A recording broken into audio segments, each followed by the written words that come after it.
얼마 전에 도쿄올림픽 개막식에서 있었던 일입니다. 개막식에서 참석하는 각국 선수단 대표들이 입장할 때에 우리나라 한 방송사에서 각 나라를 소개하는 영상, 이미지, 자막 등을 내보낼 때 실수를 해서 온 세계에 창피를 당하며 뉴스 거리가 된 적이 있습니다. 각 나라들마다 정치, 경제, 사회의 특성들이 다 다르지만 어떤 나라 이렇게 그 이름을 말하면 제일 먼저 떠오르는 이미지들이 있을 것입니다. 그런 대표적인 이미지가 아니라 어쩌면은 그 나라의 일부 또는 그 나라에 있었던 최신의 어떤 뉴스나 때로는 가십 정도의 이미지를 각 나라를 소개하는 이미지와 자막으로 잘못 표현해서 논란이 된 것이죠. 예를 들자면은 여러분들은 프랑스 하면 제일 먼저 무엇이 생각납니까?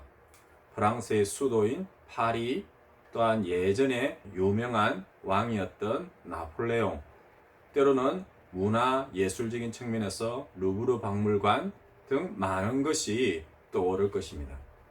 물론 조금 더 프랑스를 깊이 또는 최근의 이슈들까지 말한다면 여러 말들이 나올 수 있겠죠. 그리고 주변 나라나 민족 또는 프랑스를 한 번도 가보지 못한 사람들의 평가가 아니라 프랑스 사람들 스스로가 생각하는 자기 나라의 이미지는 역시 다를 수 있습니다. 실제로 프랑스 사람들은 자기 나라를 상징하는 것으로 제일 먼저 에펠탑을 내세운다고 합니다. 그러면 우리나라는 어떨까요?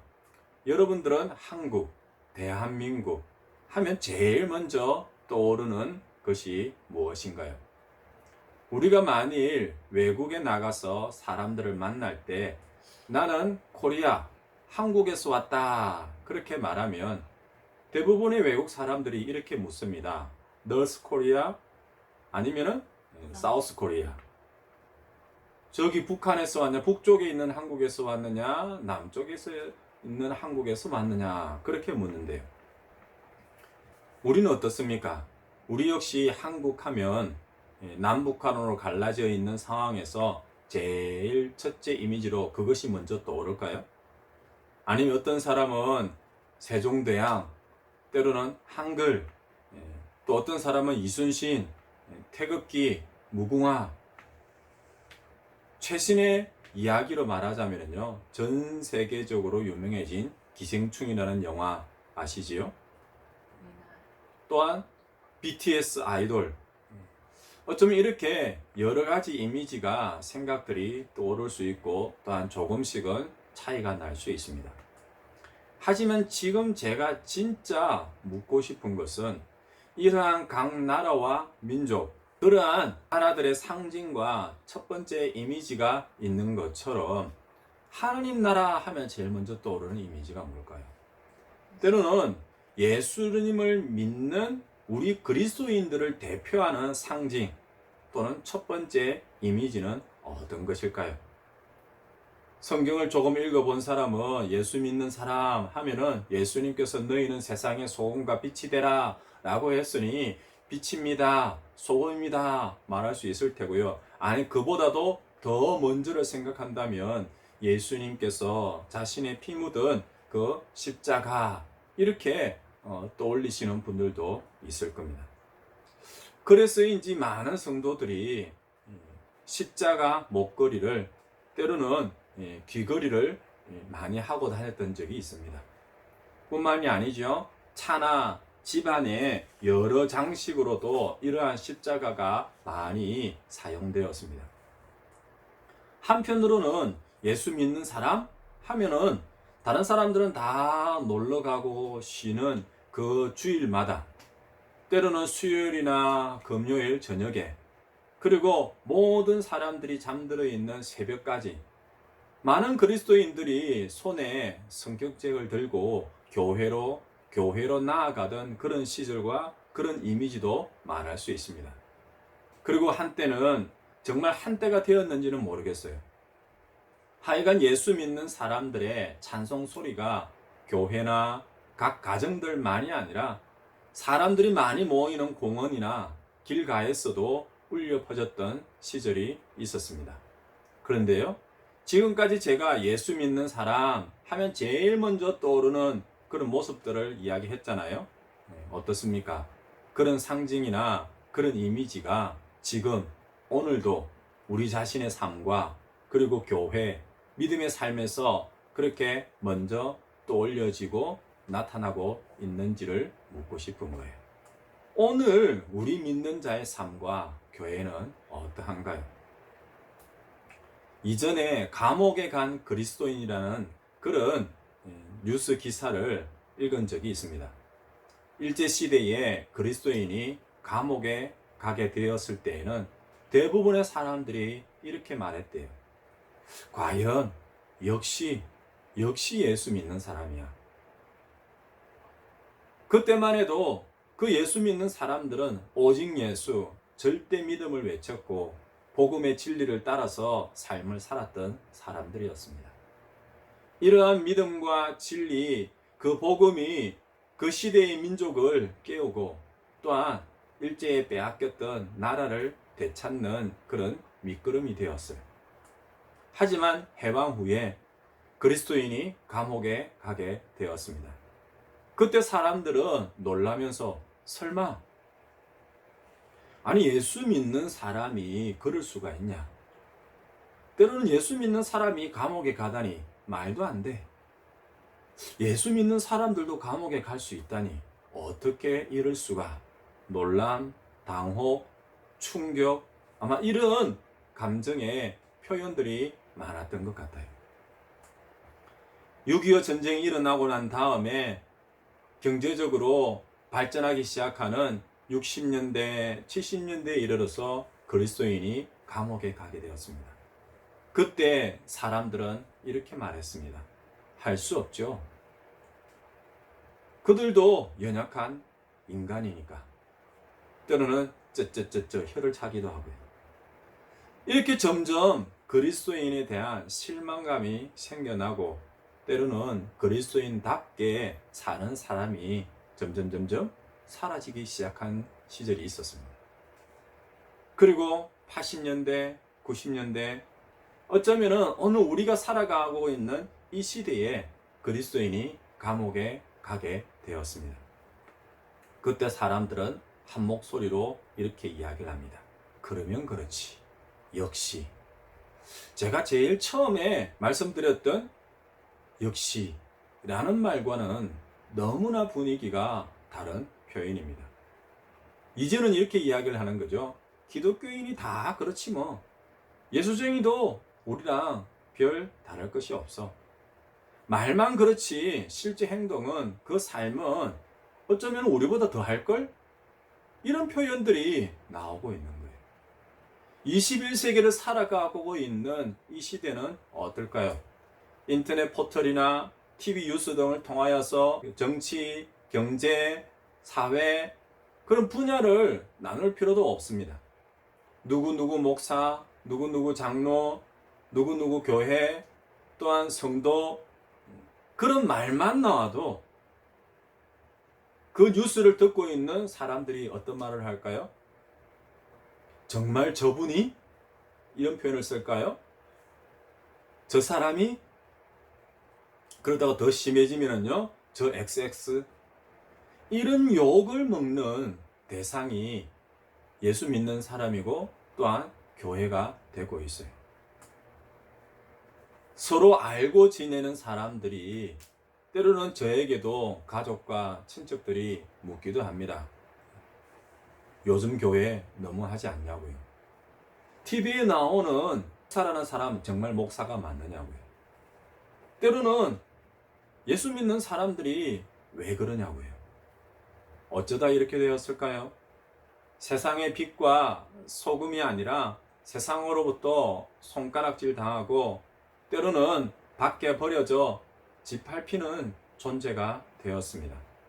존경과 경외의 대상이 아니라 세상으로부터 비난과 조롱을 받는 그런 그리스도인, 그런 교회가 되고 있습니다. 물론 이 또한 일부가 전체를 대표하는 것처럼 잘못 해석될 수도 있어요. 아직은 교회가 그 정도는 아니야. 아직은 왼손이 하는 일을 오른손이 모르게, 정말 아무도 모르는 곳에서 선한 사마리아인 같이 희생과 섬김과 헌신과 사랑으로 세상을 정말 다시금 복되게 아름답게 꾸미는데 그 삶을 드리고 있는 믿음의 사람들, 네, 저는 그렇게 믿습니다. 하지만 제가 처음에 이야기 드렸죠. 기독교, 교회, 예수 믿는 사람 이렇게 말했을 때에 제일 먼저 떠오르는 그런 상징 또는 이미지가 계속해서 긍정적인 것이 아니라 부정적인 것들로 바뀌어져 가고 있는 것은 또한 분명 사실이라는 거예요. 그래서 안타까운 거예요. 때로는 부끄럽기도 합니다. 한편으로는 정말 우리가 먼저 하나님께 경고와 심판의 메시지를 듣게 되는 것은 아닐까. 그래서인지 저는 예레미야서를 읽을 때마다 정말 힘들고 마음이 무거워집니다. 그래서 더더욱 저는 묻고 싶어집니다. 여러분들은 자신의 삶에 대하여 어떻게 돌아보고 계시나요? 우리들이 살아온 그 믿음의 삶에 대한 어떤 평가를 받게 될 것 같은가요? 역시 정말 때로는 쯧쯧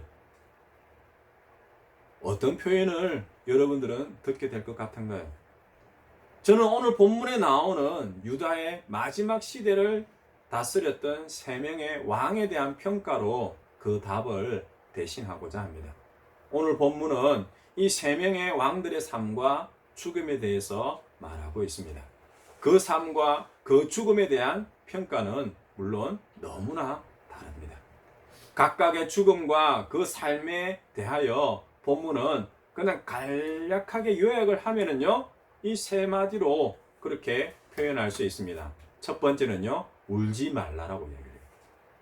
그런데요, 두 번째는요, 슬피 울라 그렇게 말합니다. 그리고 세 번째는요, 슬퍼하거나 통곡하지도 말라 그렇게 조금씩은 다른 표현들로 평가하고 또한 표현하고 있습니다. 그냥 들으면 그게 무슨 차이가 있느냐라고 생각할 수도 있지만은 그 세 명의 왕들의 삶과 그 죽음의 모습들을 생각한다면 이 세 표현은 너무나도 큰 차이가 나는 말씀인 거예요. 그 첫 번째는 10절에 그 죽음에 대하여 슬퍼하거나 굳이 울지 않아도 되는 사람과 삶에 대해서 기록하고 있습니다. 이 첫 번째 나오는 사람은요, 요시야 왕이에요. 그 요시야 왕을 위하여서는 울지 말라라고 이야기를 하네요. 이유가 뭘까요? 이미 전쟁 중에서 죽었기 때문에 울어봐야 소용이 없다. 그런 의미일까요? 죽은 사람은 어쩔 수 없지만 산 사람은 살아야 되지 않느냐. 그러니까 너무 슬퍼하지 마라. 너무 울지 말라. 그런 뜻일까요?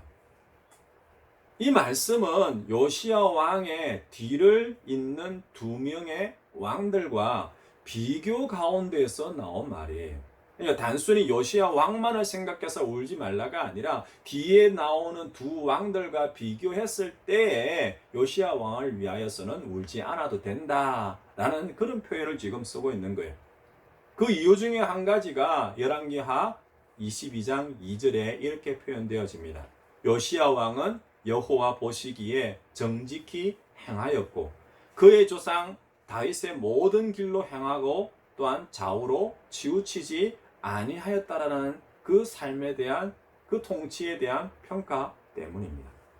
물론 요시야 왕이라는 그 선한 왕의 죽음은 안타깝습니다.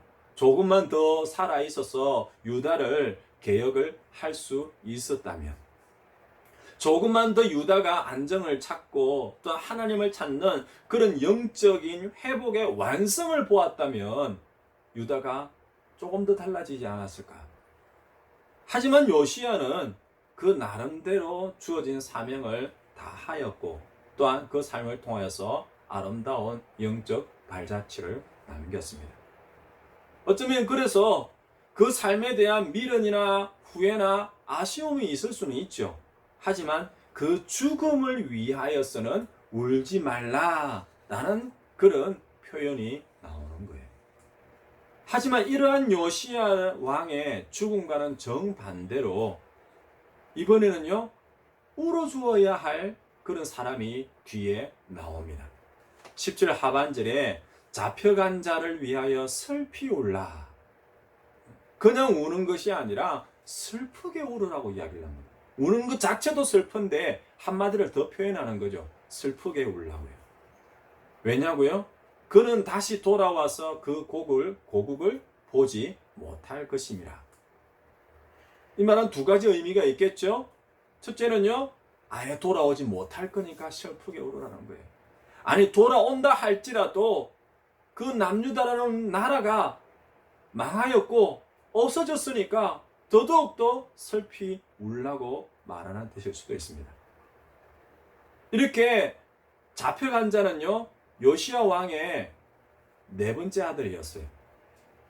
네 번째 아들이 왕이 되었네요. 그 형이 여호야김을 제치고 요시야 왕이 죽고 난 다음에 하나님께서 세우신 왕이 아니라 요시야 왕이 죽고 난 다음에 백성들에 의해 선택되어진 여호아하스 왕을 지금 여기 잡혀간 자라는 표현으로 사용을 하고 있어요. 이 여호아하스 왕은요, 왕에 오르면서 바로 악을 행해요. 그리고 3개월 만에, 왕위에 오른 지 3개월 만에 애굽 왕 느고에 의해 이집트로 끌려가요. 그리고 그 이집트에서 죽어서 다시는 유다로 돌아오지 못합니다. 이 여호아하스는 왕위에 오른 뒤에 붙여진 그 이름이 여호아하스예요. 그런데 지금 오늘 본문 말씀에는요, 여호아하스라는 말을 사용하지 않아요. 첫 번째는요, 잡혀간 자라는 말을 사용하고요. 그 다음에는요, 살룸이라고 그렇게 불리는 거예요. 한번 생각해 보세요. 의미가 무엇인지요? 지금 이 살룸은 왕위에 올랐는데 그 왕위에 올라서 쓰이게 되는 여호아하스라는 그 왕으로서도 기억될 수 없는 그러한 삶을 지금 살았고, 그리고 그러한 삶에 대하여서 울라고 말씀하는 거예요. 한번 생각을 해보세요. 우리의 삶이 제 이름과 여러분들의 이름으로 때로는 그리스도인이라는 그 믿음의 삶으로 살게 된 그 삶에 대하여서 그냥 아무것도 없는 것처럼 그렇게 무시당하고 흔적 없이 사라지게 되는 그 삶에 대하여서 지금 울라고 하는 거예요. 아니, 그냥 울라는 게 아니죠. 슬피 울라고 이야기를 하는 겁니다. 그는 다시 고국으로 돌아오지 못할 것이고, 심지어 잡혀간 그곳에서 죽고 이 땅을 다시 보지 못하리라는 이 11절 12절 말씀을 생각한다면, 이 여호아하스 살룸 왕이 그 살았던 짧은 3개월의 그 죄악된 삶의 심판으로 인한 그 죽음이 얼마나 허무하고 얼마나 안타까운지를 지금 슬피 울라. 앞에 나왔던 요시야 왕과 비교를 하면은요, 요시야 왕은 울지 마라, 아니 울지 않아도 된다 라는 삶과 울어야 된다, 그것도 슬프게 울어야 되는 삶, 두 삶을 한번 비교해 보시라는 거예요. 세 번째로 한 사람이 더 나옵니다. 13절 이하에 나오는 여호야김 왕에 대한 심판은 조금 더 구체적으로 표현되고 있어요. 13절의 여호야김 왕은요, 불의함으로 그 집을 세웠다고 이야기를 합니다. 자, 앞에 여호아하스 왕은 어떻게 세워졌어요? 요시야 왕이 죽고 난 다음에 하나님에 의해 왕으로 세워받은 것이 아니라 백성들의 요구에 의하여서 왕으로 세워졌습니다. 근데 그것과 또 비교했을 때에 이 세 번째 여호야김은요, 어떻게 표현되고 있어요? 불의함으로. 도대체 어떻게 왕이 되었길래 불의함이 되었을까요? 하나님에 의해 세워진 왕이 아닌가요? 앞에 비교되어지는 여호아하스 왕처럼 백성들에 의해 세워진 왕이 아닌가요? 네, 둘 다 아니에요. 여호야김은요, 여호아하스 왕을 폐위시키고 애굽으로 끌고 갔던 그 다른 나라 이방 민족의 애굽 왕 바로 느고에 의해서 세워진 왕이었어요. 그 애굽 왕에 의해 이 유다의 왕이 세워진 거예요. 이것 자체가 불의함으로 지금 표현되어지고 있습니다. 뿐만이 아니죠.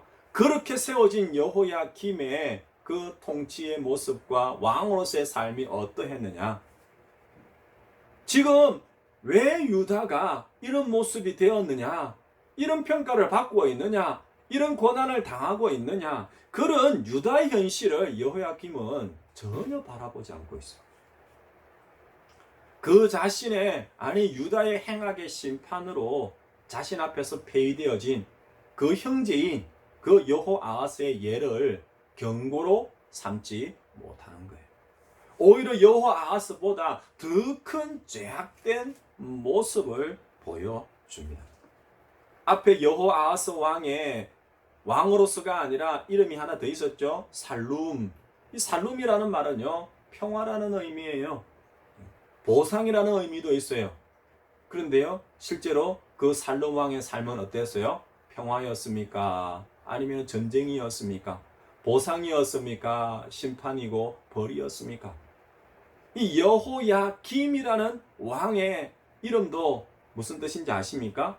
여호와께서 일으키시다예요. 여호와께서 유다를 일으키시고 여호와께서 여호야김을 일으키시고 세우시고 회복시키고자 하는 그런 마음이, 그런 뜻이 담겨져 있는 이 여호야김이 그 여호야김의 이름의 뜻을 따라 살아간 것이 아니라 그 삶은 어떻습니까? 여호와께서 일으키시고 계십니까? 아니면 여호와께서 심판으로 이 여호야김 왕을 끌어내리고 있습니까?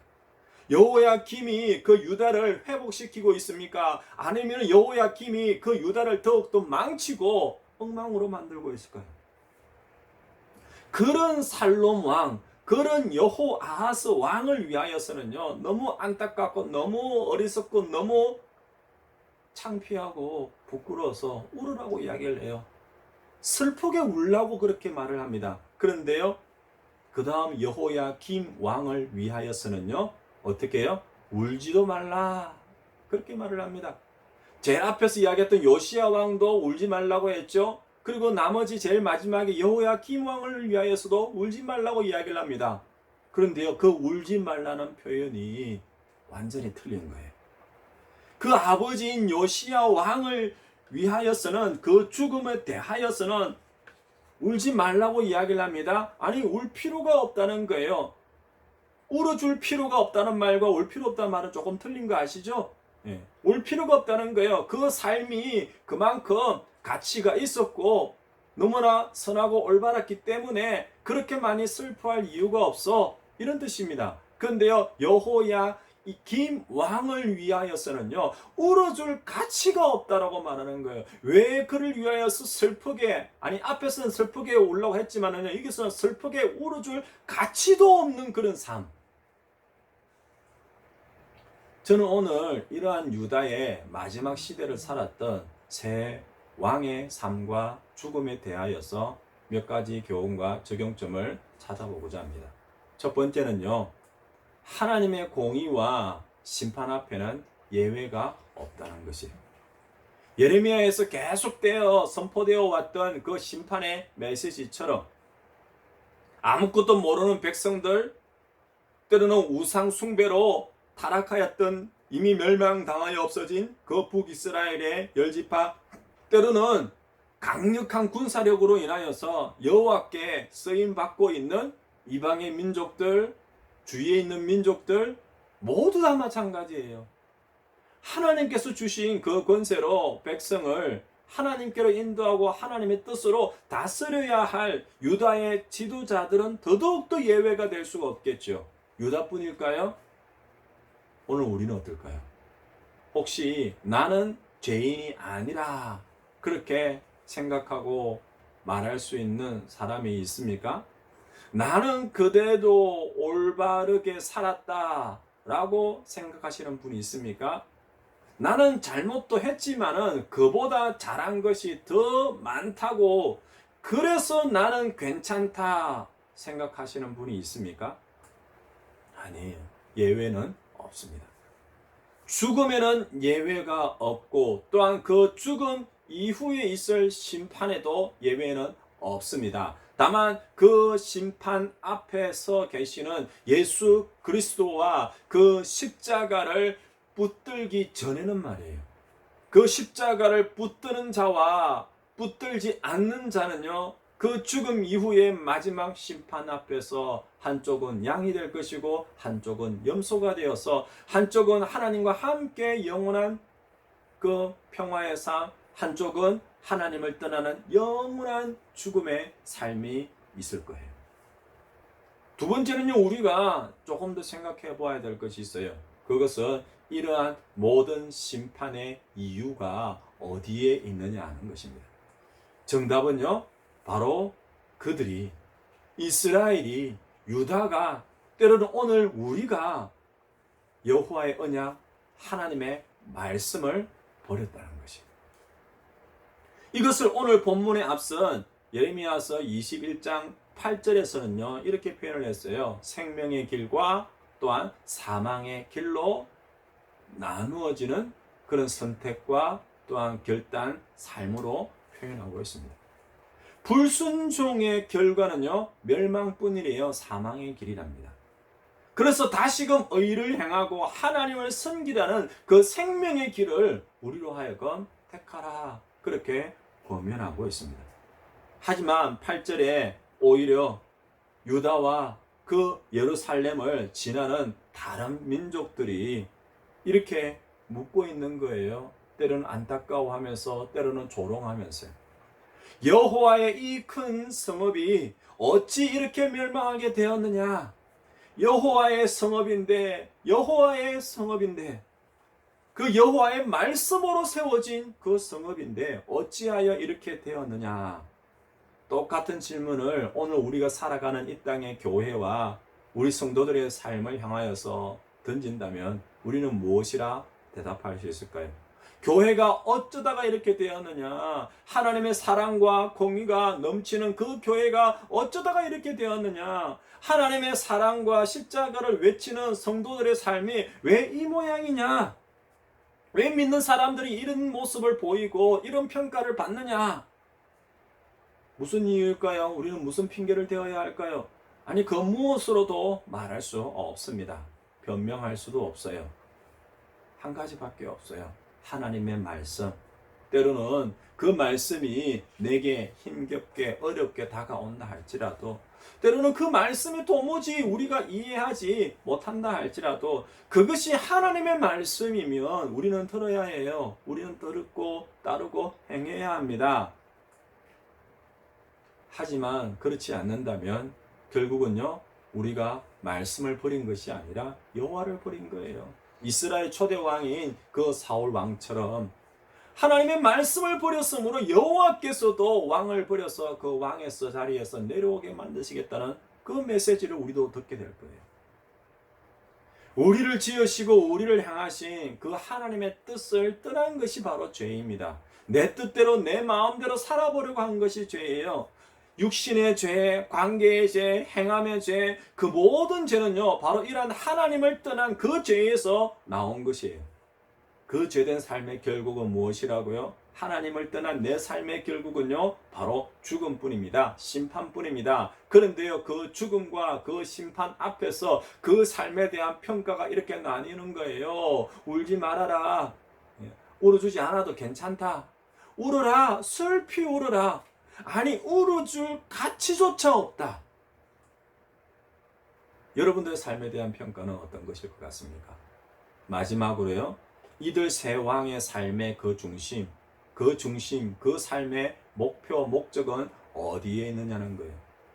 분명 15절을 보면은요, 요시야 왕도 분명 자기 자신을 위하여서 먹고 마셨습니다. 아니, 먹고 마시지 않고 살아갈 수 있는 사람이 있나요? 요시야 왕도 먹고 마셨대요. 왕이니까 더 좋은 것을 먹고 더 많은 것을 마시고 더 좋은 것을 누리며 살았겠죠. 요시야 왕도 그렇다는 거예요. 그런데요, 그 요시야 왕은 정의와 공의를 행하는 가운데 먹고 마셨대요. 단순히 자선을 베풀거나 선행을 하는 사람, 내가 조금 가지고 있는 것을 나누어주는 그런 정도의 수준의 삶이 아니에요. 16절 말씀을 보면은요, 요시야 왕은 분명히 하나님을 아는 거예요. 하나님의 뜻을 알고 또한 그 하나님의 뜻을 따라 사랑을 나누어주는 그런 삶을 살았다는 평가를 받는 거예요. 요시야 왕의 삶의 중심, 그 목적에는 분명 여호와가 있었습니다. 또한 말씀의 순종이 있었던 거예요. 오늘 우리 역시 마찬가지로 먹고 살아갑니다. 공부합니다. 일을 합니다. 하지만은요, 그 모든 삶의 중심에는 뭐가 있냐는 거예요. 내가 있느냐, 아니면 여호와와 그 말씀이 있느냐. 그 여호와와 이 말씀이 중심에 있고 우리가 먹고 마시고 즐기고 놀고 나누는 것이라면요, 상관없어요. 하지만은 여호와가 중심이 되지 않고 여전히 내 욕심, 내 평안, 또한 내 만족, 내 쾌락을 위한 먹고 마시고 일하고 돈을 모으고 돈을 쓰고 그런 삶이라면 어떤 평가를 받게 되는지를 우리에게 말씀하고 있습니다. 살롬 여호아하스 왕은요, 요시아가 죽은 이후에 백성들에 의해 왕이 되었습니다. 자, 하나님의 하나님을 뜻을 따라 다스리는 그런 왕이 아니라 이제는요, 누구에게요? 백성들에 의해 왕이 되었습니다. 그러니 이 여호아하스가 누구를 바라볼까요? 하나님을 바라볼까요? 아니면 이 백성들을 바라볼까요? 그 백성들의 눈치를 보는 게 당연한 거죠. 그 백성들과 그 사람들이 살아가고 있는 그 환경들에 좌우될 수밖에 없는 거예요. 마지막 여호야김 왕은 어떻습니까? 백성이 아니잖아요. 하나님께 세우신 요시야 왕은 죽었어요. 백성들에 의해 세워진 받은 그 살룸 왕도 애굽 왕에 의해서 포로로 끌려갔어요. 그리고 그 이방 민족의 왕에 의해서 왕으로 세워졌습니다. 이 여호야김은 누구 눈치를 볼까요? 하나님인가요? 백성인가요? 아니면 이방 나라의 민족의 왕인가요? 그런 여호야김은 백성들의 삶에 대해서는 관심이 없는 거예요. 백성들을 믿지도 못해요. 돌보지도 않습니다. 오히려 그 백성들을 착지하고 핍박하고 억압하는 모든 수단을 다 강구하는 거죠. 여호야김은요, 이제부터는요, 남는 건 딱 한 가지예요. 그 애굽 왕의 눈치를 바라보는 거죠. 그리고 언제 자기도 그 왕에서 내려올지 모르니 어떻게 해서든 간에 왕권을 유지하고 또한 왕권을 유지할 뿐만 아니라 조금이나 더 많은 부귀 영화를 누리려고 가지고 빼앗고 착취하고 핍박하고 그렇게 살아가는 거죠. 하나님께로부터 위임받은 의로운 통치, 그런 말들은 아예 사라지고 버린 거예요. 그러니 그 왕에 대한 삶에 대한 평가를 하면은 어떻게 말해야 될까요? 잘 살았다고요? 좀 더 잘 살지, 아니면은 산 것도 아니야. 어떤 평가를 받을 것 같아요? 말씀을 맺습니다. 새 왕의 삶과 그 죽음에 대한 평가들을 오늘 우리의 삶에 비교하여서 우리 삶은 어떻게 해야 되는지를 돌아보았으면 합니다. 우리의 삶 역시 하나님의 공의와 그 심판에서 예외가 될 수가 없어요. 주님의 몸된 교회를 바로 세워야 가야 할 주의 성도들의 삶이라면 더더욱더 예외가 없을 것 같습니다. 그러니 오늘 우리의 삶의 중심에 무엇이 있는지를 한번 돌이켜 보시기를 바랍니다. 우리는 어떤 가치를 붙들고 있어요? 어떤 기준을 가지고 그 인생을 살아가야 합니까? 아니, 우리는 무엇을 향하여서 달려가고 있습니까? 그렇게 살아가는 그 인생의 마지막 점에 우리는 과연 무엇을 볼 수 있을까요? 우리가 살아온 그 인생에 대하여서, 그 죽음에 대하여서 어떤 말을 들을 것 같아요? 잘 죽었다. 아이고, 죽으면 어떡해. 더 이상 말하지 마. 저 사람 이름은 언급할 가치도 없어. 어떤 표현이 우리의 삶과 죽음에 대한 평가와 가치로 남을까요? 이러한 말씀을 통하여서 우리 자신의 인생을, 또한 우리에게 남겨진 그 삶을, 그리고 오늘 우리가 살아갈 이 시간들을 돌아보았으면 합니다. 내게 주어진 것이 무엇인지, 내가 바라고 또한 향해야 할 것이 무엇인지, 그 삶의 결국에 이르렀을 때에 어떤 결과, 어떤 열매, 어떤 평가를 받을까? 하나님 앞에 섰을 때에 잘하였도다, 착하고 충성된 종아, 네가 작은 일에 충성하였음에 네 주인의 즐거움에 참여할지어다. 이런 평가를 받으면 얼마나 좋을까요? 아니면은 그러한 삶과 죽음에 대하여서 슬프게 울어라. 슬프게 울지 않을 수가 없어. 아니면은 그렇게 울어줄 가치조차 없는 그런 평가의 삶이어야 할까요? 바라건대 우리의 삶을 통하여서 하나님의 뜻, 그 모든 삶을 통하여서 하나님의 의로운 통치를 보여주었던 그 요시야 왕처럼 그 육신의 죽음에 대하여서 슬픔과 안타까움 또한 아픔이 있을지라도 우리 주님께서 그 눈물을 다 닦아주실 것이니까 안아주실 것이니까 이제는 그 주님과 함께하는 진정한 눈물도 없고 아픔도 없는 그 평안의 삶을 살게 될 것이기에 울지 않아도 되는 그런 삶을 살아가는 여러분들 되시기를 바랍니다. 다만 그 삶의 중심, 그 목적에 여호와가 없는, 때로는 그 하나님의 말씀에 순종함이 없는 그런 거짓됨과 타락한 그 세상이 하나님께로 다시금 돌아올 수 있기를 위하여 울어주는, 정말 슬피 울 수 있는 그런 참믿음의 삶, 세상의 빛과 소금의 역할을 감당하는, 그래서 주님 몸된 교회와 하나님 나라를 다시금 바로 세워갈 수 있는 저와 믿음의 가정 예수 우리 교회 주의 성도들의 삶이 되시기를 주님으로 축원드립니다. 아멘.